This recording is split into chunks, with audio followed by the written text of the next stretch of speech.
नमस्कार दोस्तों। हम सभी की ज़िंदगी का कोई ना कोई लक्ष्य होता है और हम सभी लोग अपने ज़िंदगी के उस लक्ष्य को हासिल करने के लिए मेहनत करते हैं। पूरी शिद्दत के बाद मेहनत करने के बाद भी हम में से बहुत सारे लोगों को वह लक्ष्य प्राप्त नहीं होती है और तब हम बस यही कह देते हैं कि वो शायद हमारे भाग्य में नहीं था, हमारा भाग्य इतना अच्छा नहीं है कि हमें वो चीज़ प्राप्त हो सके। तो अब जो यहाँ पर सवाल आता है कि आखिर ये भाग्य होता क्या है और किस तरह से भाग्य हमारे सक्सेस या अनसक्सेस को डिसाइड करती है।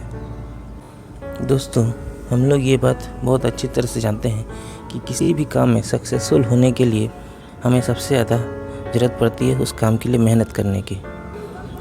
तो अब सवाल ये उठता है कि जब उस काम में सक्सेस होने के लिए हमें मेहनत की ज़रूरत थी, तो फिर लक कहाँ से आ जाता है बीच में। एक्चुअली में लक का रोल हमारे सक्सेस में सिर्फ इतना ही होता है कि हमें जिस समय और जिस दिशा में मेहनत की ज़रूरत रहती है, उस समय हमें उस दिशा में मेहनत करने की प्रेरणा मिल जाती है और उस प्रेरणा में हम आ करके अपने काम में सक्सेसफुल हो जाते हैं।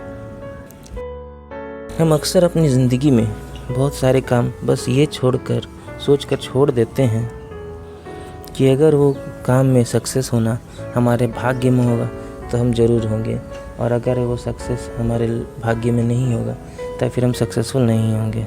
और इस सोच की वजह से एक्चुअली उस काम में सक्सेसफुल होने के लिए हमें जितने मेहनत की, जितने एफ़र्ट डालने की ज़रूरत होती है वो हम नहीं डाल पाते और अल्टीमेटली वो काम असक्सेसफुल हो जाता है। अगर हमने किसी काम के लिए मेहनत किया है तो उस काम में या तो हमें सक्सेस मिलेगी या फिर अनसक्सेस मिलेगी। लेकिन अगर हम भाग्य के भरोसे बैठ करके उस काम पर कोई मेहनत ही नहीं करते हैं तो उस काम में हमें निश्चित रूप से अनसक्सेस ही मिलेगी। इसलिए मेरे हिसाब से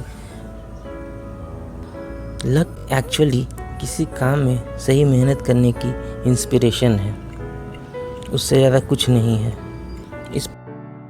इसलिए हमें अपनी ज़िंदगी में मेहनत पर ध्यान देना चाहिए, ना कि लक पर। इसलिए ही तो ये कहा गया है कि luck favour those who help themselves.